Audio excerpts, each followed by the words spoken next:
આકાશવાણી અમદાવાદ વડોદરા પ્રાદેશિક સમાચાર યશવી મહેતા વાંચે છે. સૌપ્રથમ મુખ્ય સમાચાર. સ્થાનિક સ્વરાજ્યની ચૂંટણીના જાહેર થયેલા પરિણામોમાં 68 નગરપાલિકાઓમાંથી ભાજપનો 65, સમાજવાદી પાર્ટીનો 2 અને કોંગ્રેસનો 1 નગરપાલિકામાં વિજયનો દાવો. જૂનાગઢ મહાનગરપાલિકા સહિત રાજ્યની 65 નગરપાલિકામાં ભાજપનો જીતનો દાવો.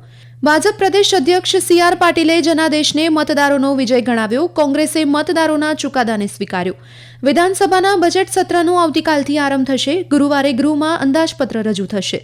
ચણા અને રાયડાની ટેકાના ભાવે ખરીદી માટે ઓનલાઈન નોંધણી આજથી શરૂ.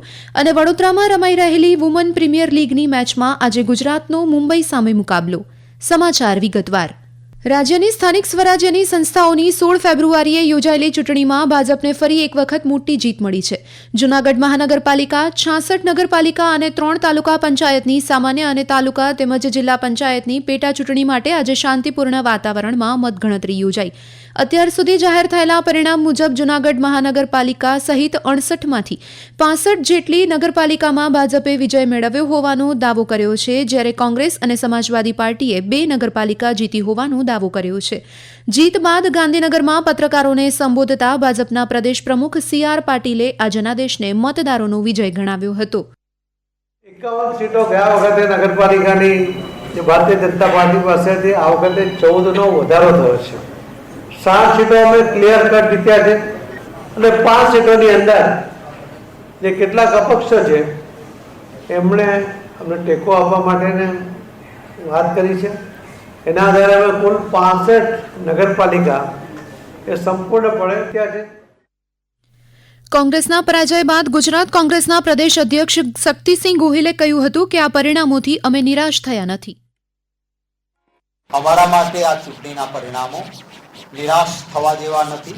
2018 સાથે નગરપાલિકાઓમાં સરખામણી કરીએ તો અનેક નગરપાલિકાઓમાં અમારી સીટો ઘણી વધી છે. કેટલીક જગ્યાએ જ્યાં ગયા વખતે પણ અમે ખૂબ નબળા હતા ત્યાં આજે પણ નબળા રહ્યા છીએ. ઉલ્લેખનીય છે કે સ્થાનિક સ્વરાજ્ય સંસ્થાઓની 2000થી વધુ બેઠકમાંથી 213 બેઠક અગાઉ જ બિનહરીફ જાહેર થતા 5084 ઉમેદવાર ચૂંટણી મેદાનમાં હતા. ત્યારે જૂનાગઢ મહાનગરપાલિકામાં ભાજપ ફરી સત્તાના સૂત્રો સંભાળશે.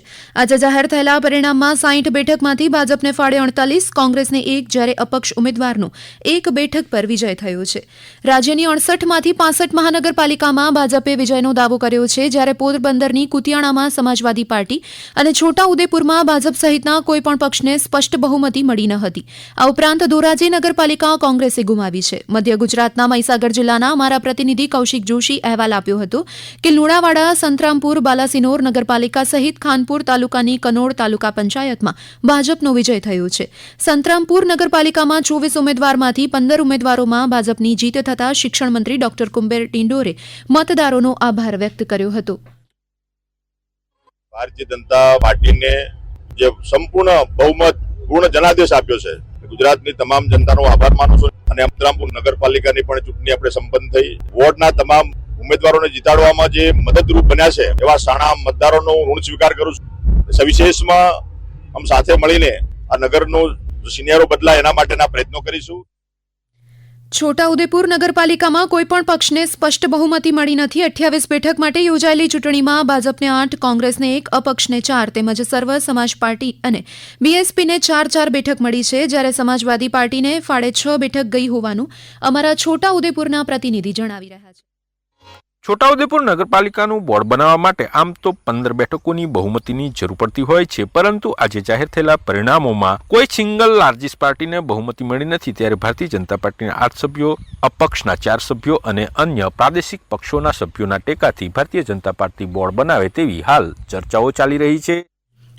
જિલ્લામાં ખેડા, મહેમદાબાદ, મહુધા, ચકલાસી, ડાકોર નગરપાલિકાના કુલ 36 વોર્ડની 136 બેઠકની સામાન્ય ચૂંટણી તથા કપડવંજ પાલિકાની કુલ 2 વોર્ડની 2 બેઠકની પેટા ચૂંટણી યોજાઈ હતી. 5 નગરપાલિકા અને 2 તાલુકા પંચાયતની ચૂંટણીના પરિણામોમાં ભાજપની જીત થઈ હોવાનું ખેડાના અમારા પ્રતિનિધિ જનક જાગીદાર જણાવે છે. સૌરાષ્ટ્રના સુરેન્દ્રનગર જિલ્લાની થાનગઢ નગરપાલિકા તેમજ લીંબડી અને ધાંગધ્રા નગરપાલિકાની પેટા ચૂંટણી, તાલુકા પંચાયતની પેટા ચૂંટણીમાં ભાજપનો વિજય થયેલો છે. આ અંગેની માહિતી આપે છે સુરેન્દ્રનગરના અમારા પ્રતિનિધિ દિનેશ પરમાર. થાનગઢ નગરપાલિકાના 7 વોર્ડની કુલ 28 બેઠકોમાંથી ભાજપે 25 બેઠકો ઉપર ભવ્ય જીત મેળવી સંપૂર્ણ બહુમતી મેળવી લીધી છે. લીંબડી અને ધ્રાંગધ્રા નગરપાલિકાના એક વોર્ડની યોજાયેલી પેટાચૂંટણીમાં પણ ભાજપે જીત મેળવી છે. એ જ રીતે લીંબડી તાલુકા પંચાયતની ઊંટડી બેઠક અને સાયલા તાલુકા પંચાયતની ધારાડુંગરી બેઠક ઉપર પણ જીત મેળવી લીધી છે. ભાવનગરના અમારા પ્રતિનિધિ સુરેશ ત્રિવેદી જણાવે છે કે ગારિયાધાર, તળાજા અને સિહોર નગરપાલિકામાં પણ ભાજપે સ્પષ્ટ બહુમતી મેળવી લીધી છે, જ્યારે ભાવનગર મહાનગરપાલિકાની પેટાચૂંટણીમાં ભાજપના ઉમેદવાર અમરસિંહ ચુડાસમાનો વિજય થયો હતો. જામનગરથી અમારા પ્રતિનિધિ જગત રાવલ માહિતી આપે છે કે જામનગરના ધ્રોલ નગરપાલિકાની 24 બેઠક પૈકી 15 બેઠક પર ભાજપ, 8 બેઠક પર કોંગ્રેસ અને 1 બેઠક પર અપક્ષના ઉમેદવારનો વિજય થયો હતો. જામજોધપુર નગરપાલિકામાં 28 બેઠક પૈકી 27 બેઠક પર ભારતીય જનતા પાર્ટીના ઉમેદવારનો અને 1 બેઠક પર આમ આદમી પાર્ટીના ઉમેદવારની જીત થઈ હતી.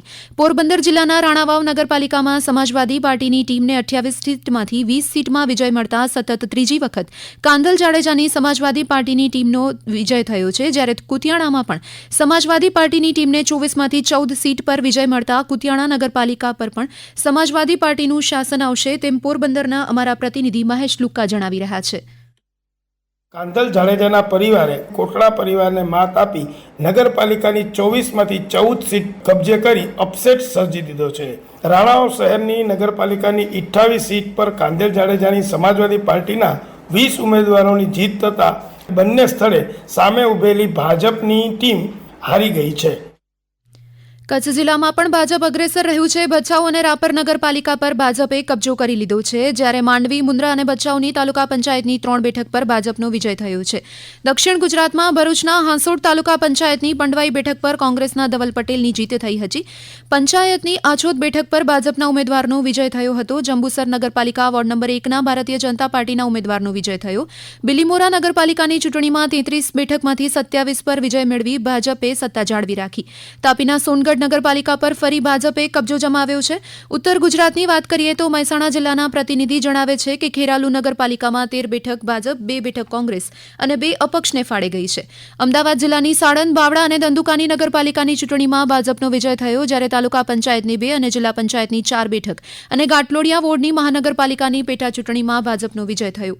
પ્રધાનમંત્રી નરેન્દ્ર મોદીના વતન વડનગરમાં નગરપાલિકામાં 26માં ભાજપ કોંગ્રેસને 2 બેઠક મળી છે, તેમજ 9 તાલુકા પંચાયત બેઠકમાં તમામ બેઠક ભાજપે કબજે કરી છે અને જિલ્લા પંચાયત 1 બેઠકમાં ભાજપે જીત મેળવી છે.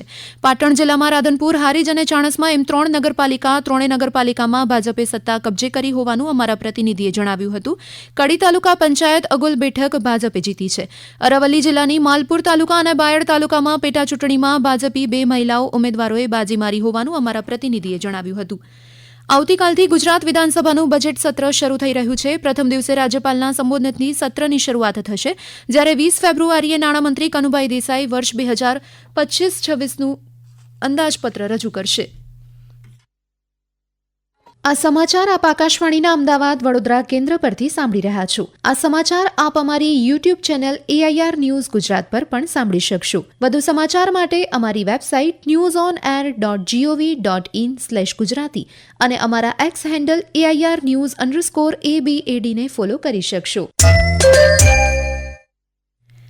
રાજ્ય સરકાર દ્વારા ચણા અને રાયડાના ટેકાના ભાવે ખરીદી માટે આજથી નોંધણી શરૂ કરાઈ છે. ઈ-ગ્રામ કેન્દ્ર ખાતે VCE મારફતે નાફેડના ઈ-સમૃદ્ધિ પોર્ટલ પર વિનામૂલ્યે ઓનલાઈન નોંધણી 9મી માર્ચ સુધી કરી શકાશે. આ માટે 14 માર્ચથી રાજ્યના તમામ ખેડૂતો પાસેથી ટેકાના ભાવે ચણા અને રાયડાની ખરીદી કરવામાં આવશે. ખેડૂતોને ઉત્પાદનના પોષણક્ષમ ભાવ મળી રહે તે હેતુથી કૃષિમંત્રી રાઘવજી પટેલ દ્વારા ચણા અને રાયડાની ટેકાના ભાવે ખરીદી અંગેનું આયોજન કરવામાં આવ્યું છે. મહિલા ક્રિકેટ પ્રીમિયર લીગની 5મી મેચ આજે વડોદરામાં ગુજરાત જાયન્ટ્સ અને મુંબઈ ઇન્ડિયન્સ વચ્ચે રમાશે. મેચ 7:30 વાગ્યે શરૂ થશે. મુંબઈ ઇન્ડિયન્સની ટીમે ટોસ જીતીને પ્રથમ બોલિંગ કરવાનો નિર્ણય કર્યો છે. અંતમાં મુખ્ય સમાચાર ફરી એકવાર. સ્થાનિક સ્વરાજ્યની ચૂંટણીના જાહેર થયેલા પરિણામોમાં 68 નગરપાલિકામાંથી ભાજપનો 65, સમાજવાદી પાર્ટીનો 2 અને કોંગ્રેસનો 1 નગરપાલિકામાં વિજય.